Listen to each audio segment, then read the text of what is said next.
Ayaw pumunta eh, no? Di ba hindi ka napapansin?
Good morning boys and girls. So, nag-client tayo.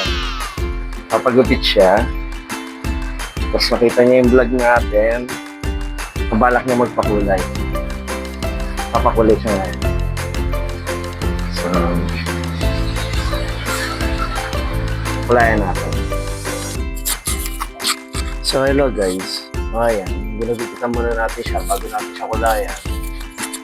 Kasi nga, kailangan flex yung buhok niya para hindi sa kulay kasi kung kukulayan natin siya sa tapos natin siya gupitan, pwedeng meron mga maiwang parts ng buhok na hindi makulayan ko.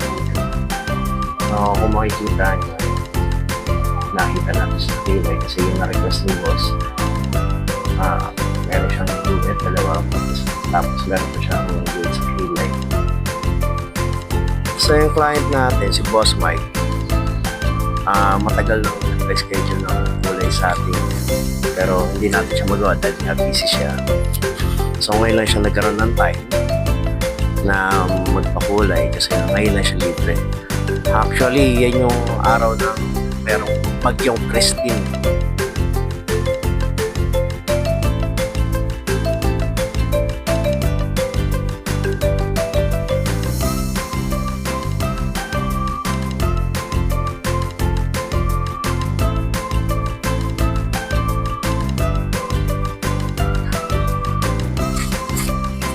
So, dyan sa part na yan, makikita nyo, ina-applyan ko na siya ng bleaching solution.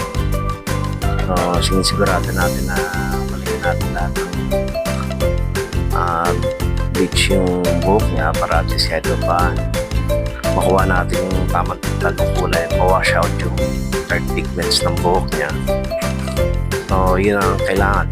Bibli siya, kailangan mapantay mo yung kulay ng buhok niya pagka-bleach para pag kinulayan natin siya, pantay pa rin. So, walang naiiwan na mas dark at mas light sa ibang part. So, kailangan pare-parehas ng kulay.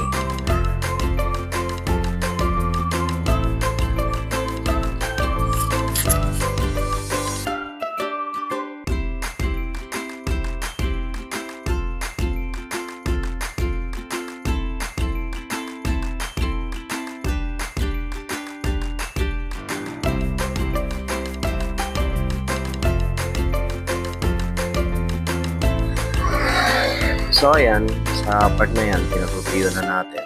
Nabalawan na natin siya. Makikita nyo na pinipilit natin patuyuin lahat. Kailangan tuyong-tuyo siya. Kailangan walang may iwan na pin sa anit niya para pag in-applyan natin siya ng panibagong bleach, hindi magkakaroon ng epekto sa kanyang anit.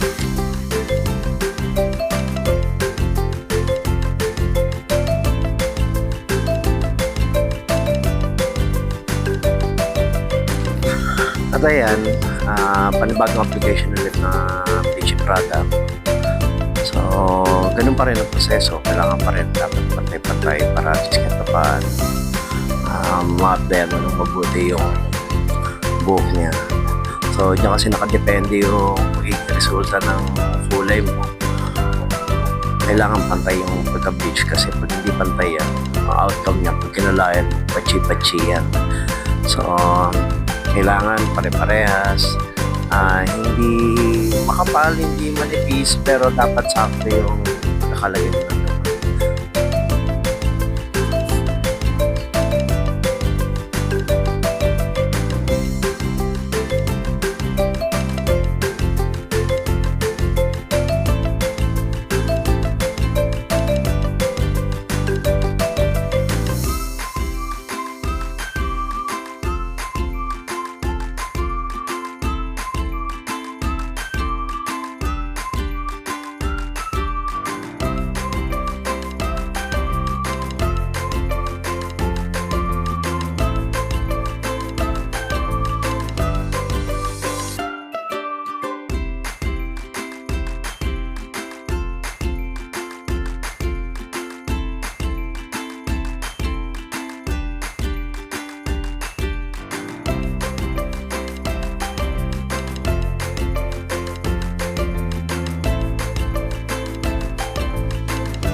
At yan, binalawan natin agad. Yan na yung resulta ng pangalawang bleach niya. So, mas lighter na siya kumpara nung una. Binablower natin siya. Mapapansin niyo yung sa gilid niya, puti na. Puti na yung pagkaka-bleach. So, yung sa ibabaw, makikita yung medyo light na light na light. Yan na resulta. Tinatanong ko siya kung masakit yung ating sa naman. So magandang indikasyon yun na hindi natin apektuhan yung ating niya at hindi natin nasugatan. So sinisigurado ko lang na pinto yung buhok niya para pag-apply natin ng isang product. Mas maganda kasi pag tiyo.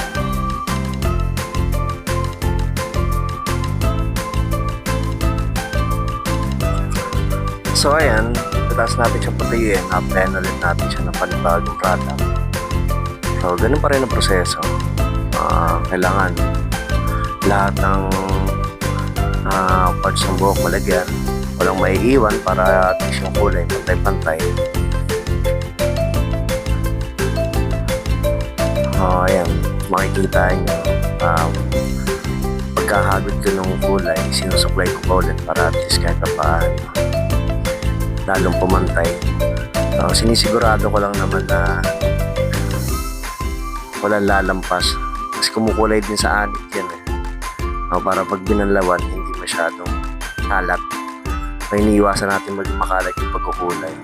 Iniiwasan din natin na matalsikan yung damit niya, kaya natin nilalagyan ng cover para hindi untidy o yung madami magkulay. So iniiwasan natin yun.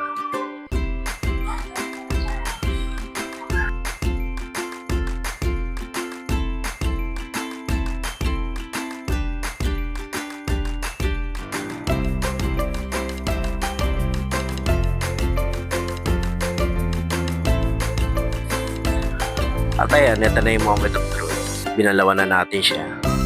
Kaya na itsura ng buhok niya. Kinalabasan ng buhok niya is light ash gray. So, patutuyuin natin yan para mas lalo makita yung kulay ng buhok niya. Kasi mas ang buhok, medyo dark ang kulay niya. So, dahil sa unti-unti na siyang natutuyo, lumilito na yung tunay ng kulay ng buhok. The light ash green na siya. So pag ganyan kaiksi ang buhok, mas maganda talaga may kulay para nakikita mo yung body, pati yung texture ng gupet. At the same time, hindi siya boring tignan kasi nga itim. So pag ganyang may kulay, kahit naman anong hawat at suklay ang gawin mo dyan, babagay yan kasi mapapansin nga yung kulay, pati yung gupet. So pag ganyang ang kulay ng buhok mo, kailangan lang dyan lalagyan mo ng product. Either lagyan mo siya ng wax, mousse, o kaya ng gel. Depende sa product na gusto mong ilagay at sa klase ng strength fold na gusto mong ma-achieve. Hello boys and girls. Try ko rin. Ayan. Crush gray siya.